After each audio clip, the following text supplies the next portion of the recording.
ভারত এবার আস্তে আস্তে গোটা বিশ্বকে বুঝিয়ে দিচ্ছে যে তার ক্ষমতা কতটা এবং তাকে ছাড়া অনেক দেশই পঙ্গু।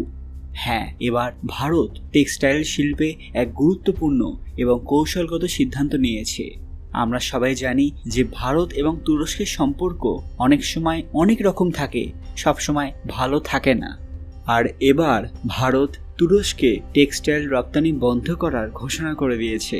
এই সিদ্ধান্ত কোনো সাধারণ বাণিজ্যিক সিদ্ধান্ত নয়, বরং এর পেছনে রয়েছে একটি গভীর কূটনৈতিক বার্তা।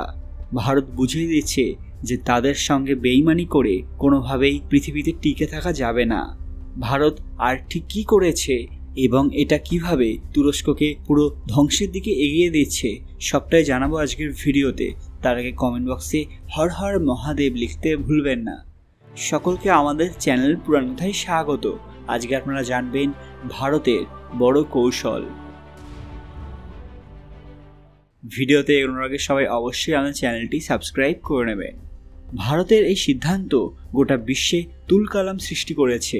ভারতের একটি বিশেষ পাওয়ারলুম অ্যাসোসিয়েশন, যেটি দেশের অন্যতম বৃহত্তম টেক্সটাইল উৎপাদন কেন্দ্র মহারাষ্ট্রে অবস্থিত, তারা নিজেদের সদস্যদের আহ্বান জানিয়েছে যেন তারা তুরস্ক এবং আজারবাইজান এই দুই দেশকেই বাণিজ্যের বাইরে রাখে, কারণ দুই দেশ সম্প্রতি প্রকাশ্যে পাকিস্তানপন্থী অবস্থান নিয়েছে, বিশেষত ভূ রাজনৈতিক ক্ষেত্রে।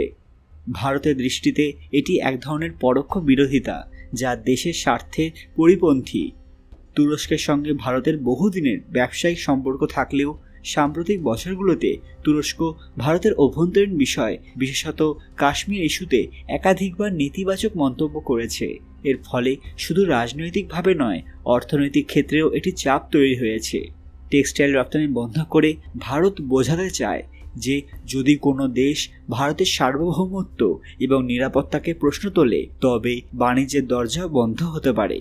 এই সিদ্ধান্তের আরেকটি দিক হলো ভারত এখন তার টেক্সটাইল রপ্তানির নতুন গন্তব্য হিসেবে ইউরোপীয় ইউনিয়ন, যুক্তরাজ্য এবং দক্ষিণ পূর্ব এশিয়ার দেশগুলোর দিকে মনোযোগ দিচ্ছে।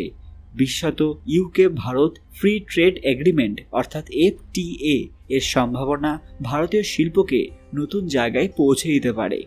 এমন পরিস্থিতিতে তুরস্কের মতো দেশের প্রতি নির্ভরশীলতা কমানো এবং রাজনৈতিকভাবে শক্ত বার্তা পাঠানো উভয়ই এই নীতির অন্তর্ভুক্ত। এই রপ্তানি বন্ধ হঠাৎ মনে হলেও এটি একটি সুপরিকল্পিত পদক্ষেপ, যেখানে জাতীয় নিরাপত্তা এবং অর্থনৈতিক কৌশল একসঙ্গে গাঁথা। ভারতের এই অবস্থান ভবিষ্যতে আরও দেশকে বার্তা দেবে বন্ধুত্ব শুধু ব্যবসার ওপর নয়, সম্মানের ওপরও দাঁড়িয়ে থাকে। যুক্তরাজ্য অর্থাৎ ইউনাইটেড কিংডম এই পুরো বিষয়টির সঙ্গে সরাসরি না জড়ালেও পেছনের বাণিজ্যিক এবং কূটনৈতিক প্রেক্ষাপটে গুরুত্বপূর্ণ ভূমিকা রাখছে। ভারতের টেক্সটাইল রপ্তানির একটি বড় বাজার হচ্ছে ইউরোপ, যার মধ্যে যুক্তরাজ্য অন্যতম। ভারত বর্তমানে যুক্তরাজ্যের সঙ্গে একটি ফ্রি ট্রেড এগ্রিমেন্ট অর্থাৎ FTA নিয়ে আলোচনা করেছে, যেখানে টেক্সটাইল এবং পোশাক খাত একটি বড় অংশ। ফলে ভারত এখন তুরস্কের মতো রাজনৈতিকভাবে অস্থির এবং পাকিস্তান ঘেঁষা দেশের ওপর নির্ভরতা কমিয়ে যুক্তরাজ্য সহ পশ্চিমের দেশগুলোর সঙ্গে ব্যবসায়িক সম্পর্ক গভীর করতে চায়। অন্যদিকে তুরস্কের টেক্সটাইল ইন্ডাস্ট্রি এবং ভারতের টেক্সটাইল ইন্ডাস্ট্রি অনেক ক্ষেত্রেই প্রতিদ্বন্দ্বী। তুরস্ক ভারতীয় কাপড় এবং গার্মেন্টসের বড় বাজার হলেও তারা নিজেরাও ইউরোপে রপ্তানিতে প্রতিযোগিতা করে। তাই যখন ভারত তুরস্কে রপ্তানি কমিয়ে দেয়, তখন ভারতীয় টেক্সটাইল ব্যবসায়ীরা ইউকে এবং ইউরোপিয়ান মার্কেটে আরও আগ্রাসীভাবে প্রবেশ করতে পারবে, যেখানে এখন যুক্তরাজ্যের বাজার অপেক্ষাকৃত উন্মুক্ত। এছাড়া তুরস্কের কিছু বিতর্কিত রাজনৈতিক পদক্ষেপ, যেমন কাশ্মীর নিয়ে মন্তব্য, পাকিস্তানের সাথে থাকা এবং ভারত বিরোধী আন্তর্জাতিক ফোরামে ভাষণ, সব মিলিয়ে ভারত এখন বেছে নিচ্ছে বিশ্বাসযোগ্য এবং কৌশলগতভাবে উপযোগী বাজার। ইউকে তার মধ্যে অন্যতম এবং ভারত তাদের সঙ্গে বাণিজ্য এবং নিরাপত্তা উভয় ক্ষেত্রেই সম্পর্ক জোরদার করতে চায়।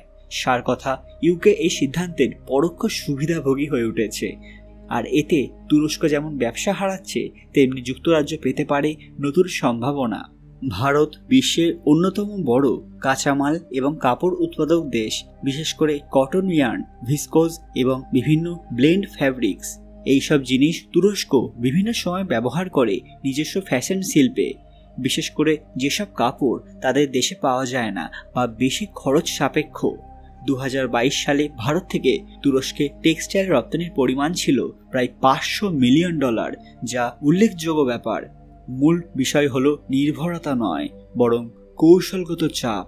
ভারত যখন তুরস্কের রপ্তানি বন্ধ করে বা কমায়, তখন তুরস্কের ফ্যাশন বা গার্মেন্টস ইন্ডাস্ট্রিকে অন্য উৎস খুঁজতে হবে, যেমন পাকিস্তান, চীন বা ইউরোপ, যা হয়তো ব্যয়বহুল বা সহজ নয়।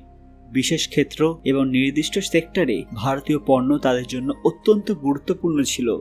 ভারতের রপ্তানি বন্ধের সিদ্ধান্ত অর্থনৈতিক নয়, রাজনৈতিক চাপ তৈরির একটি কৌশল, যা ভারতের বৈশ্বিক প্রভাব ব্যবহারের একটি বড় সিদ্ধান্ত। বন্ধুরা, ভারত কি এটা সঠিক সিদ্ধান্ত নিয়েছে নাকি কোনো ভুল করেছে? আপনাদের মূল্যবান মতামত কমেন্ট বক্সে অবশ্যই জানাবেন। তুরস্ককে গার্মেন্টস সাপ্লাই করা উচিত নাকি এটা সম্পূর্ণ বন্ধ করে দেওয়া উচিত? আজকের ভিডিওটি লাইক করবেন এবং শেয়ার করে সবাইকে দেখার সুযোগ করে দেবেন। কমেন্ট বক্সে ভক্তির সঙ্গে হর হর মহাদেব লিখতে ভুলবেন না। আরও এরকম দরকারি আপডেট পেতে পুরাণকথা অফিসিয়াল চ্যানেলটি মনে করে সাবস্ক্রাইব করে নেবেন।